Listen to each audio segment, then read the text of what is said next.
Hi guys, good evening. Welcome to my channel today.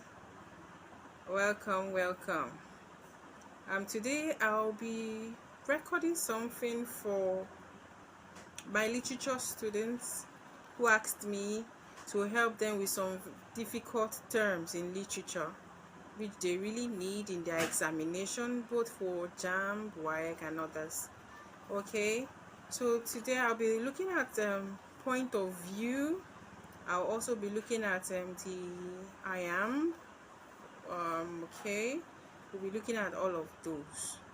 So please stay glued with me. It's going to be very interesting, and it will help you understand those things you might have issues with. All right. So today, like you're already seeing on my screen, we are going to be looking at the first part, which is point of view. This is known as literary perspective. Point of view. What is point of view? Point of view is the vantage point from which a story is told. It determines what the reader knows. Okay, so you're using the point of view of the writer to understand the story you are reading. Another way to define point of view in literature is the perspective from which a story is told. I hope you have your writing note and your pen. All right. So point of view in literature refers to the perspective from which a story is told. It is what determines who is telling the story, okay, and how much the reader knows about the events and then the characters. How much you know about the events and characters. Point of view is the vantage point from which a story is told. All right. Now we have different types of point of views. Okay. Now we have the first person point of view. What does the first person point of view mean? Okay, the first person point of view simply means that the perspective you're looking at is that the writer is also part of the story.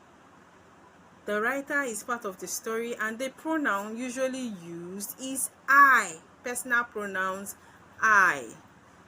You sometimes you also hear me, and when it is when there are other people, you hear we or us. So the writer is a character in the story. So when you read through the story, you're going to be hearing his own part of the story, and he'll be using the personal pronoun I. For example, you see, I watched him walk away. I saw the red ball. Okay, so he's using the personal pronoun I.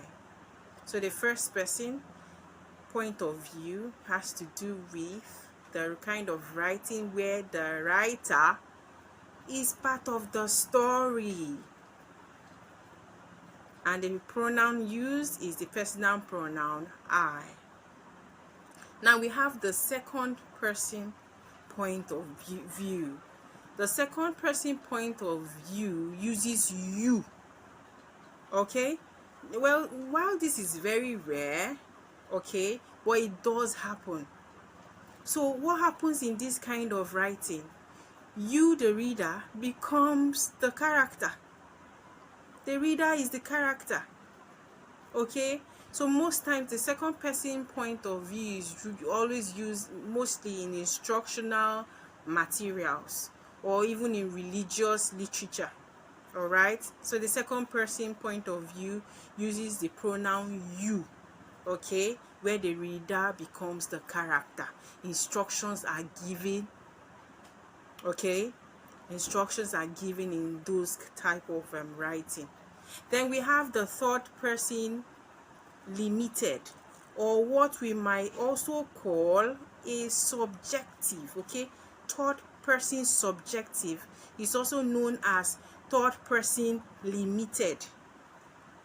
Why do we call the third person limited?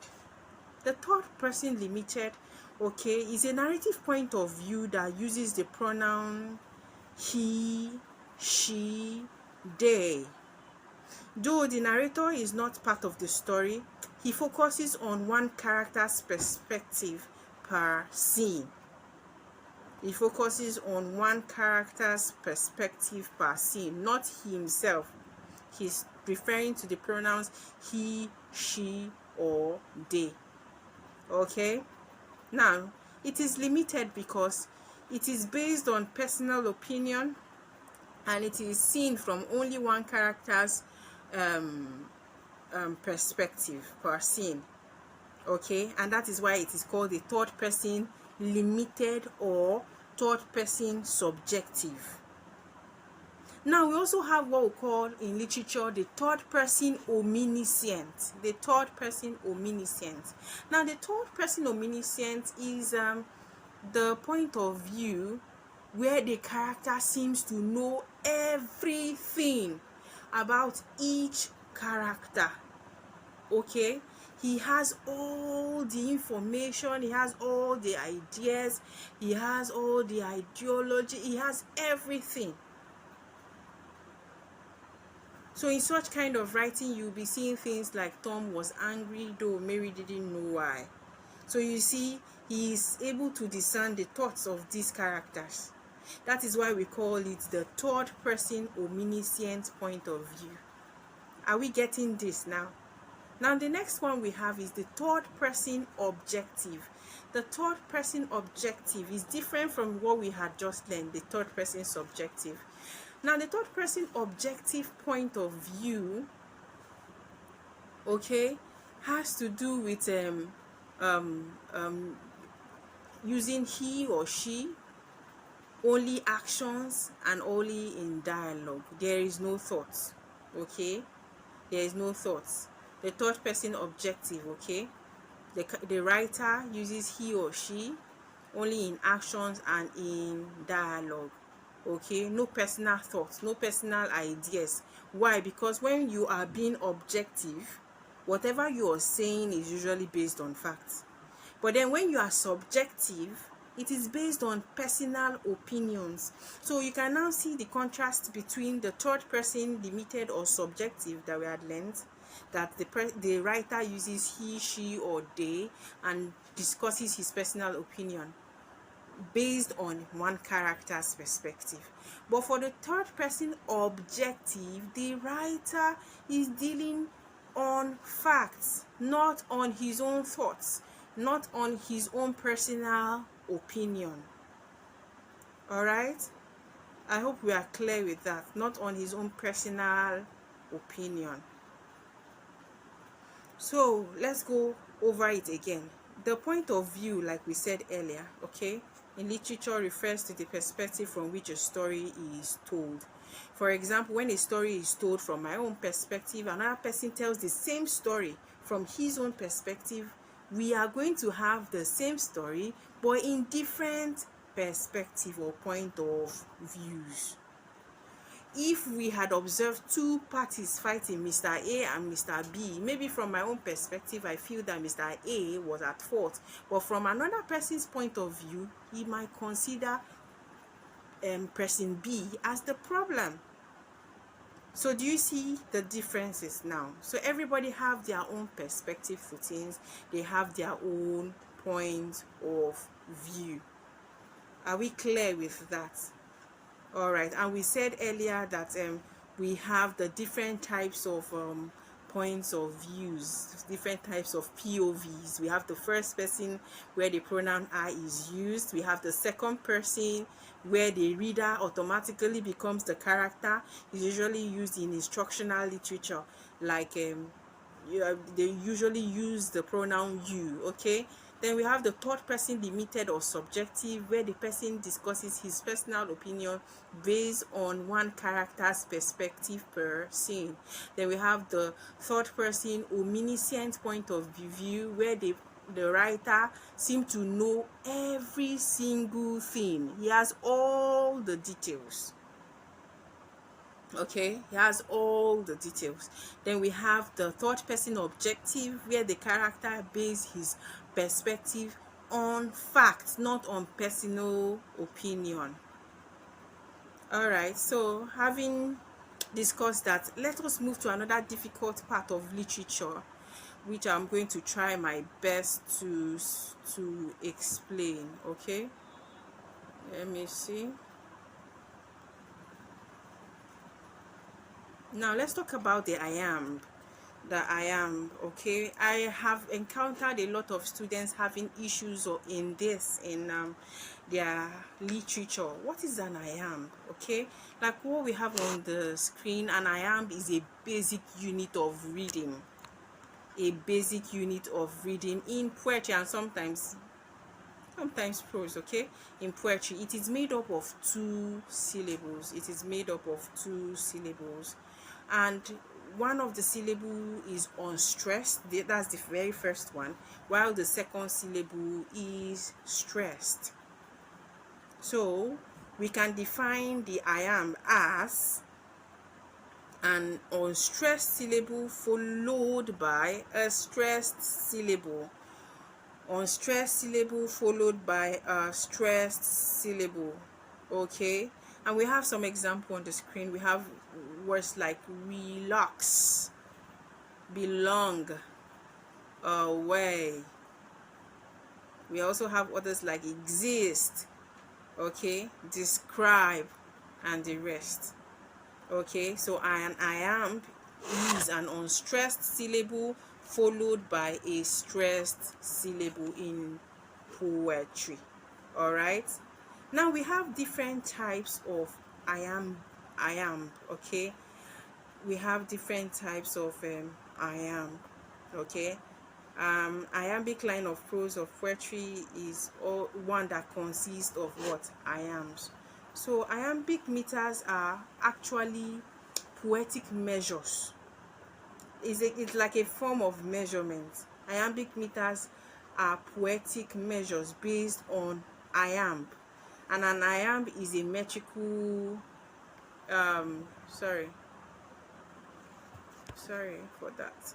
An iamb is a what? A metrical foot. Okay, so let us discuss what an iamb is. Let us discuss what an iamb is. An iamb is itself is 1 foot. Okay, is just 1 foot. Iamb is 1 foot. Okay, that is 1 metrical foot. 1 metrical foot of unstressed and stressed syllable. Okay, now we have different types of iambs or iambic meters. We have different types of iambic meters. Okay, and this classification is usually based on the number. Don't forget this. This classification is usually based on the number of iambs per line. Okay, based on the number of iambs per line. Okay, so the common types of iambs in literature include the iambic monometer. This iambic monometer, from the word mono, we know that it's talking about 1. So this iambic monometer has only 1 iamb. Yes, it carries 2 syllables. Okay, it carries 2 syllables, but it carries 2 syllables, but it has only 1 iamb. And remember what an iamb is. An iamb is a metrical foot. Okay, for example, I walk. Okay, we have 2 syllables there, I and walk is the iamb. So we have the iambic diameter, and the word di signifies 2, right? So diameter, so iambic diameter has to do with 2 iambs, and in this iambic diameter there are 4 syllables. In which we have what? 2 iambs. Okay, we have 2 iambs per line of what? 4 syllables. Okay, and we have an example again. Okay, we have an example there. We have an example there. I walk alone. Okay, so we have 4 syllables: I walk alone. Four syllables. And then we have just 2 iambs in this. So if a poetic if a poet decides to write his poetry using this, you're going to see this pattern all replicated throughout the poem. Okay, now we have the iambs there. The walk and lone are the iambs. Okay, now we have the iambic trimeter. The iambic trimeter. Now tri is 3. Okay, so the iambic trimeter, okay, is 3 iambs in a line of poetry. 3 iambs in a line of poetry, and this line of poetry always have 6 syllables, and in the 6 syllables 3 will be iambs. Okay, 3 will be iambs. Another type of iamb is the iambic tetrameter. Iambic tetrameter has to do with 4 iambs, and in these 4 iambs, we find these 4 iambs in 8 syllables. Okay, I walk alone at night in fear. Okay, so we have 8 syllables: I, 1, walk, 2, 3, lone, 4, at, 5, night, 6, in, 7, and fear, 8. And amongst them we have the 4 iambs written in capital letter: walk, alone, night, fear. I walk alone at night in fear. Okay, the iamb tetrameter carries 4 iambs, even though the line carries 8 syllables. Now we are coming to the most popular of them all. Okay, the most popular in English poetry.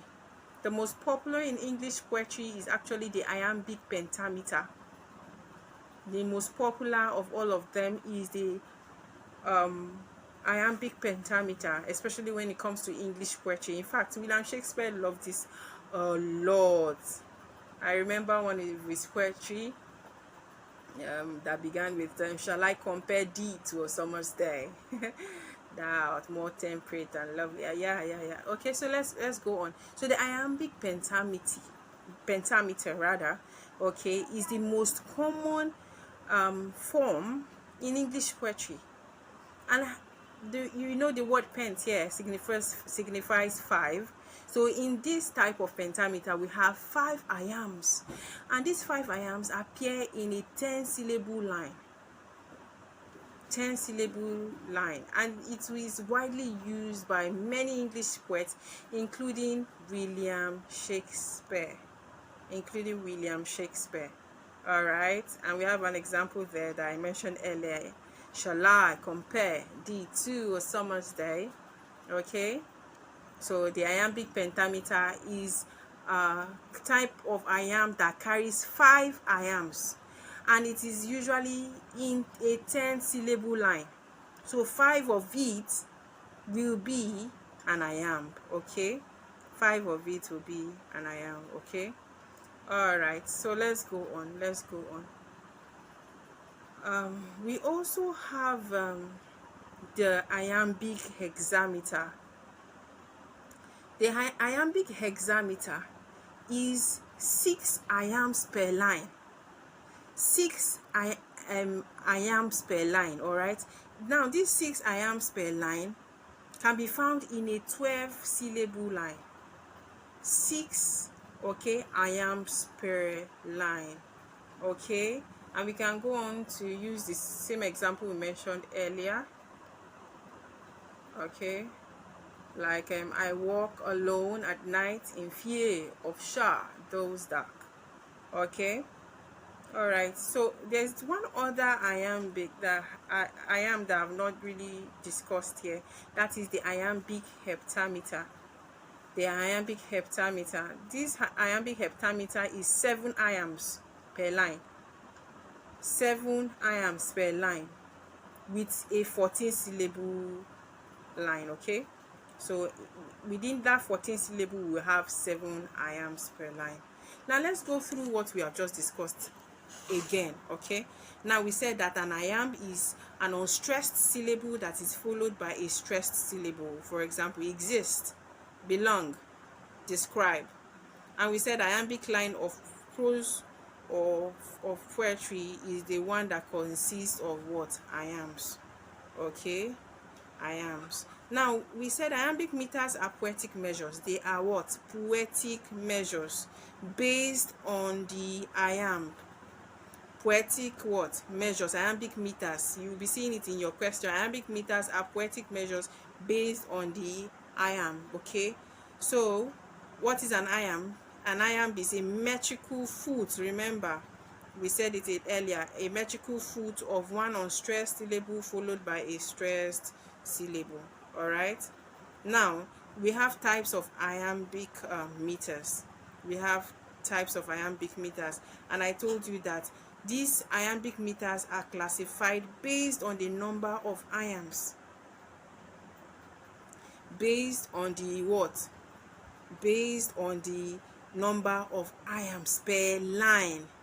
Based on the number of iambs per line. So when you hear iambic diameter, that means we have 2 iambs in that line of 4 syllables. So when you hear iambic trimeter, we have 3 iambs. Okay, we have 3 iambs in a line of 6 syllables. Then if you hear iambic tetrameter, we have 4 iambs per 8 in a line of 8 syllables. When you have iambic pentameter, we have 5 iambs in a line of what? 10 syllables. Then if you have iambic hexameter, you have 6 iambs, okay, per line in a 12 syllable, in 12 syllables, or 12 syllables in a line. Okay, then when it comes to iambic heptameter, we have 7 iambs per line of 14 syllables. All right, 14 syllables. So do not forget that. Do not forget that. Now let's see if we can also add some other things to this class, perhaps some other figures of speech and the rest with examples. Let's see. So we have different figures of speech. We have zeugma, okay, or synlepsis. What does zeugma mean? It's a single word, usually a verb or a preposition, okay, that governs 2 or more other words, often in a different sense. So when you have a verb that is used to discuss 2 different words or to describe 2 different words in a different sense, then you have a zeugma. Okay, for example, we have the one on the screen. She broke his car and his heart. So we have broke as the verb in the sentence, and it is used to refer to the damage on her car and a damage to her heart. So she broke a damage to his car and to his heart. So she broke his car and his heart. The next one is he took his heart and his leave. Took is used to refer to his heart and his leave. Okay, he took his heart and his leave. We were partners, not soulmates. We shared a toothbrush and a secret. So shared is used to refer to toothbrush and secret. Okay, these are 2 different senses. Then we have chiasmus, reversal of grammatical structure. A chiasmus is a reversal of grammatical structure in successive phrases. A reversal of grammatical structure in successive phrases. Okay, so usually in ABBA pattern. Okay, ABBA pattern. So whatever it is, you still get your ABBA, right? Or you have reversed it. For example, ask not what your country can do for you, ask what you can do for your country. Okay, fair is foul and foul is fair. All right, a reversal of grammatical structure in successive phrases. That is what chiasmus means. Okay, then we have litotes. Okay, what does this mean? This is an understatement. by negating the opposite. Okay, this is an understatement. By negating the opposite, often using double negative. For example, when you say somebody is not unkind, for some people they will quickly feel it's a negative statement, but it's not. Yes, there are two negations in the sentence, that is not and un, which still means not, but having those two negatives means something positive. So if you say she is not unkind, what you literally mean is that she is kind. And we have some other examples on the screen, which is he is not unfriendly, which means he is friendly. It is not rocket science, which means it is easy. The weather was not unpleasant, which means it was actually pleasant. Okay, then we have sinedoke. What does this mean? This is a figure of speech where a part starts for a whole, or a whole for a part. Okay, so you could use a part of something to refer to another. For example, if I just bought a new car, I could say I just got new wheels. I've just used the wheel, okay, the wheel to describe the car. So those people who knows literature and figures of speech will definitely know what I'm trying to say. Or you say something like all hands must be on deck. What do we mean by hands there? The hands there represent sailors, right? Nigeria won the match. This is a particular synedoche where the whole now is representing just a part. How many people are in a team? Okay, I'm not a football fan though, but how many people are in a team? You know that they are just few compared to a whole country. But when you say Ghana is won the match, or Nigeria won the match, or Germany won the match, all these all these are types of synedoche where you use a whole of something to refer to just a few. Okay, lend me your ears. The ears there signifies attention, but you just use that part of the body to refer to it. Okay, now some people confuse synedoche with metonymy. Of course they are quite different.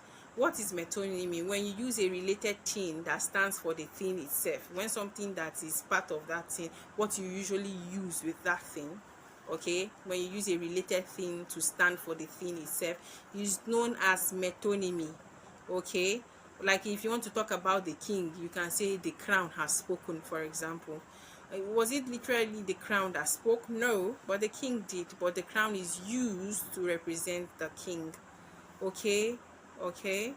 Or when you talk about Hollywood, Hollywood refers to the film industry in America. All right. Or you say the pen is mightier than the sword. Pen here is writing, represents writing. Okay, not just a literal pen. While the sword represents war. Now, what about apostrophe?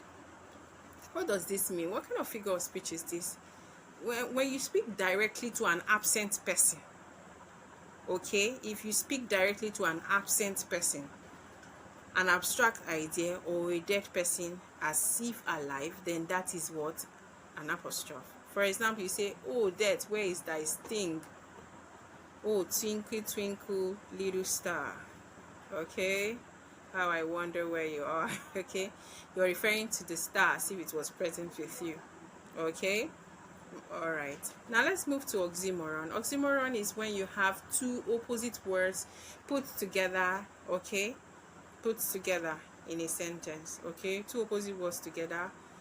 We have examples like deafening silence, little giants, open secret, bittersweet experience, and the rest. All right, all right, so let's move to paradox. Paradox is a statement that sounds absurd or self-contradictory at first, but then reveals the truth if you look into it. For example, the child is father of the man.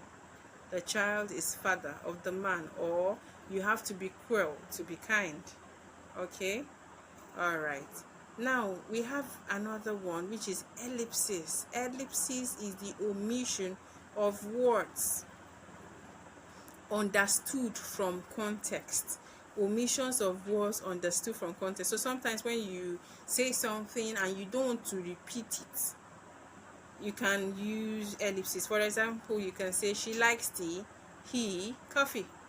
So what you're trying to say that he likes coffee, right? But instead of saying she likes tea and then he likes coffee, you can say she likes tea, he coffee, she bread, right? All right. Or if you say, oh, if only, and you stop there, something, you've implied something without saying the full sentence. Okay. Then finally, the another figure of speech that is not so popular is anadiplosies. Anadiplosies is a repetition of the last word of a clause at the start of the next. I'm going to tell you what it looks like. Repetition of the last word of a clause. They use this in games sometimes. When you say something like Jane bought the bag, and the next person will start with bag was bought. Do you understand? Okay. And then you know, it goes on and on. So the example we have here is fear leads to anger, anger leads to hate leads to suffering. Okay, so that is an adiplosies, the repetition of the last word of a clause at the start of the next. All right, so this is where we'll call it a wrap for today. I hope you've benefited from this class. If you have any questions, still drop it in the comment section. If you need one-on-one tutoring, still send me a message. All right, okay, via the WhatsApp number provided for you. Okay, so see you next time. Bye for now.